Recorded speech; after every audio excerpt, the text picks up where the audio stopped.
in a daily life, how do you keep up to speed with what is on the market and what is relevant for you and for your peers and for maybe friends, and maybe even if you are in an advisory role from time to time? How do you keep yourself updated? I mean, that's actually a great question, because one of the issues is that you can go onto specific websites, you can try and read some magazines, but they're very, oh gosh, again, it's a German word, I'm afraid. It's very surface orientated, as in the fact it's skimming across the actual idea. Mm-hmm. It's more a marketing angle, shall we say, putting it politely. It's a sales pitch. Mm-hmm. And the problems there is you can go LinkedIn. I've personally found one of the best things is often just to try and speak to the people directly and get the truth, shall we say. Mm-hmm. Mm-hmm. And directly Um, to who is that? I mean, because you are in the industry and you have some experience here. So have you built up a network so you can call an engineer or developer? Or because I mean, I think that sometimes when you are, especially with the large corporates, they have, let's say, layers that you have to dig through before you get to people that actually know a lot about the things they're talking yeah, sure. Again, it's a tiny little anecdote. Just as we left university, there was a magazine in the UK called Creative Review, about. Hmm. and they were offering a competition, but you had to have a customer that spent over 500,000 in marketing. My friend wanted to contact, and this is honestly the truth, my friend wanted to contact a local fish and chip shop. And I said, no, that's crazy. They're never going to spend 500,000 on marketing. And I said, let's talk to Apple UK. And I'd found the name and it was Neil Holland. I'd found the name, it still sticks in my head. I'd found this guy's name in the Creative Review magazine. I said, let's call Apple. Start at the top. So my thing is always try where you can, always start at the top and filter down and never go from the bottom upwards. Mm. So that is, of But course, one way of doing it. But another way is, of course, that very, very large organizations can be still difficult to identify who you need to talk to. And the reason I was asking about how you keep yourself informed about things is that there are, according to Intergraph, still like 112,000 printing companies across Europe, right? And if you have this vast number of printing companies that may have from 5 to 500 people employed, I assume that there is a need for more information than just the marketing pitch, and that is why I'm a little bit interested in how, because I have a good friend, Adam Size from Bennett Graphics in the US, and he said to me that basically the way that he keeps him updated is that they have a group of, I think it was 4, 5, 6 different printing companies that once a month met and kind of filtered the information. And then in return for spending time of that, they said, okay, when we invest in it, if it's good, the others would invest in it too. So they had like both, let's say, a pre-screening kind of relationship, but they also had like, okay, this is worthwhile investing in because they have, somebody has been that's the first mover on whatever technology they have used. But I don't think that is the standard of printing company. I'm just wondering where do people get their information from? Do you know, or? see, I think there's a sort of, I don't want to use the term underground network, but I believe there is an underground network. I can't find of any other word. So we need Tor browsers to get that. Yeah, and you need to sort of, the best source you can ever get is the people in production, the Mm, people that are working directly on the machine, mm, the technicians, the people producing physically. mm, They will always give you the honest truth about something, whether it's going right or wrong, or you know, and it's often a case of a bit like you talked about people in America. They'll be actually supporting each other mm, because no one wants to see someone else fail. mm. No one really wants to see someone else fail. So No, if that's, you've got an issue, you'll actually talk to some people and go, look, guys, mm, I've got this machine here and we're having this problem with it. mm, Oh, I've experienced that. You just do this, and mm, then it's good to go. And again, it's no disrespect. There's certainly a thing about the higher up the chain you are, mm, mm, there's less knowledge about the people in production and actually the mm, machine, the physicalities of a machine and the mm, physicalities of the production. mm. But let's say, Royce, that you from time to time you need to, let's say, scan the surface in order to find out if there's anything here that is relevant for me. Because I mean, you probably can't, with all due respect, most people don't have the time to go and talk to the detailed levels of everything before they can create, define some kind of opinion. And I was just wondering because I mean, there's so many websites in the industry that have news that are, I think a lot of it is based on press releases, to be honest.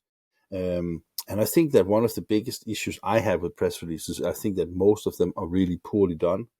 I think they have limited technical information and they have rarely anything that relates to solving a business problem. I was just wondering, is that enough? Is that really enough? Because I mean, if you look at investing in a press, whether it's a digital or analog press, you spend a lot of money on it. And I was just wondering, do people don't need any more information, or is it just because they have to, find everything on the internet themselves before they even contact the vendor, or I mean, any idea on that topic? Well, I think you've got I think you really hit the nail on the head there, actually, because there's, shall we say, there's that surface that is purely promotion and marketing, and Mm, there is a requirement for something that goes a bit deeper. mm, And finding that resource, I'm somebody that will work an 8 hour day and probably work a 4 hour evening, just trying to sort of read through everything and catch up. And really, most of my weekends are, again, almost like investigating mm, and trying to find the facts. And it's about the fact checking and, you know, making sure that the story actually isn't just that. It isn't just a story, mm, that it is actually a fact-based information portal, shall we mm, say? Because that's again, it's vitally important to me. I've always been somebody that really supports people in production, and I mm, think you have to be very careful that, as you say, when you're spending, and sometimes it's not small amounts of money, when you're spending upwards of 2 millions on a machine, then you better make sure you've got the right machine. mm. Yeah, that's my point because I can tell you, in December this year we have 10 years anniversary on Inkish, and I started Inkish from a very simple kind of understanding, and that was coming from a small country like Denmark, and I don't have let's say a school background in the industry. So when I got into the industry, I had to learn. And when I went to, there was a few trade media in Denmark at the time, and I think that it was mainly advertising. A few good articles, I will say, that also about color management, and at that time they had also reviews of machines, which I that has apparently entirely disappeared because there's nobody testing machines anymore, right? Um, and then it was difficult to learn about the business side of it. And then if you went to the vendors or the OEM side, it was like all the applications and the technology. There was not like probably if I went to some kind of business school in print, I would probably have learned a little bit about full cost models and all the things that I'm trying now to convince people not to use in the future. But that was the reason why we started this, because we wanted to say that a high or higher level of understanding of the business perspective in this. And the reason why we chose film was mainly because we wanted to be international and to make a printed magazine from scratch with no distribution would be killing yourself, especially from when you come from a small country and no network of actually being able to gather that. I think that after 10 years, we have got a recognition in the market. Um, and now we started Inkish Max, which has, in my opinion, a super fantastic business model. As I promised, I will tell you about it later. When I meet you at Drupa, I will give you a magazine that is I have written it, so I should say it, right? But it is beyond, I would say. Then you can say beyond good or beyond bad. I don't really care, but I think it will be something that is different, at least from what we see from trade media. And I thought that okay, we need to move on and have something on the news side as well that has a higher level of things. And that was let's break it, Royce. So you're going to work for us, being responsible for creating relevant news to the industry, right? And that is why I'm curious, and that's why I'm asking all these questions, because I think that before we got to know each other and before we started working together, I guess that your opinions about news and about getting the information is the same as it was 3 days ago when we made an agreement, right? Yeah, I think I think it really comes down to trying to help, as it were, everybody in the industry to push the industry. Mm. I mean, I've worked for two of the largest decorative companies for the past 20 years, and it was great, absolutely fantastic. But I think there's a point where self-growth, and there's a sort of that idea of leap, to take that step, to prove your self-worth. Mm. I believe in the industry. I believed in the company I worked for, but I believed more in the actual printing industry that I worked for. Let's put it that way. Mm. And I think that informing people and educating people brings me so much more pleasure than creating an object. And that's no decrement to any company there. But I think helping more people to move forward, to try and bring young people, and some people go, "Oh gosh, the printing industry." But it is fascinating. And it's such a diverse thing. It's digital printing. I mean, I worked for something that was creating a decorative pattern on surfaces, on a product, whether it be paper, plastics, corks, wood. But I've worked in magazines. I've done what may sound very boring. I've actually done handbooks for the car industry. And that's actually quite fun, oddly. Very oddly, you talked about games previously. My name should be in one of the Warhammer games as a software engineer. And it's always been about trying to bring people onto the same level, so you can have an honest discussion, and it's just about learning. And of course, when we get started in August, then your role will be defining. I mean, you will have free hands to define let's say, how you find it interesting to get to, let's say, that educational and that news level. But I guess that we will. I mean, if we see press releases on INKISH.NEWS after you step on board, it will be. It will be press releases, I guess, that you have digested and yourself opinionated and written yourself, whether you find it relevant or not, or maybe even ask the people that have issued the press release, or even dig that layer beyond or below, so you get more relevant information about what the stories are really about, and maybe even also contacting vendors and printers and creatives and businesses in general to get that information that is relevant for the readers, right? I mean, I know that we are still early days on this one, but that is what I envision, and still with everything you should do. But you're new on Inkish, but I mean, what we have done with Inkish on film, and I think people will see also, Drupa, what we have done on the printing side. Now we bring that to the news side, right? Yeah, and I think it's important to actually, as it were, dig just slightly below that marketing layer of a press release. I mean, I've experienced press releases in the companies I've worked for. And there's a subtle difference between the press release and what the product is, shall we say. And I think just going slightly deeper into, I don't want to use the word the truth, but going more technically into what the capabilities are of something. And it's often the case that sometimes the press releases miss something vitally important that the machine can or can't do. And I've personally often found that if you know this machine can't do this, then it might be oddly a reason to purchase it. Because you know the limitations. And to know the limitations of technology are vitally important for your product range.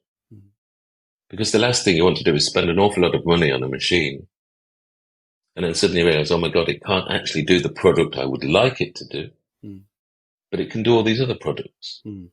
I remember one of the first internet, or the very first international film we did, was from a Swedish packaging converter that invested in the Hicon Euclid. And he said that we normally use a lot of recycled fibers, and when we use recycled fibers on this Hicon, the edges gets very burnt because of the fibers, basically. So he said that when we use the Hicon, we use virgin fibers, because instead of the recycled fibers, it actually works perfect for them, right? And first all you can think of that is that a negative, or is it a positive? And I said it's maybe most of all a consumer information. So when people do invest in a Hicon, they will still say that, okay, as long as I know that we need to use virgin fibers, at least for the generations at that time, we should use virgin fibers. So that is the calculation base for it. And I just think that some of the people that watches my pen and often say that I'm bashing people or bashing ideas, bashing things, I think that we're missing a very important part of the democracy, and that is that the only way that we can develop products, technologies, relations is basically be able to have an open and honest communication. Of course, you should still be cautious about your wordings when you do things, because you want to also have something that is forward moving. But to go critical on the press release is basically just to make sure that the press releases get better. If you dig deeper in order to criticize a product because it's not good enough, it's more to put it in the right placement in the market and let the engineers know that work on this, guys, then it will help you. Yeah, again, I can give you a little insight there there's a great food critic I follow in the UK. And he says he never wants to give a negative opinion of a restaurant. When he goes into a restaurant, he actually wants to enjoy the food. Mm. And if he gives a negative criticism, then he hopes that the chef will take that on board and improve the product, whether it be food or a printer in that sense. Mm-hmm. So the fact that you might have something that slightly appears negative could actually be a valid criticism that actually they may want to take on board for their future developments. And I think there's a validation often. Again, you shouldn't be absolutely hard with people, but there should be fair questions asked, and there should be fair answers given to that.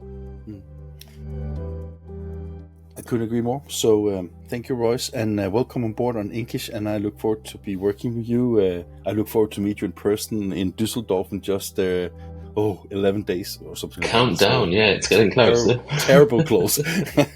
But it will really be, yeah, I'm sure it will be fun working together. I'm sure that it will bring a new level also to what we are offering and hopefully to the industry.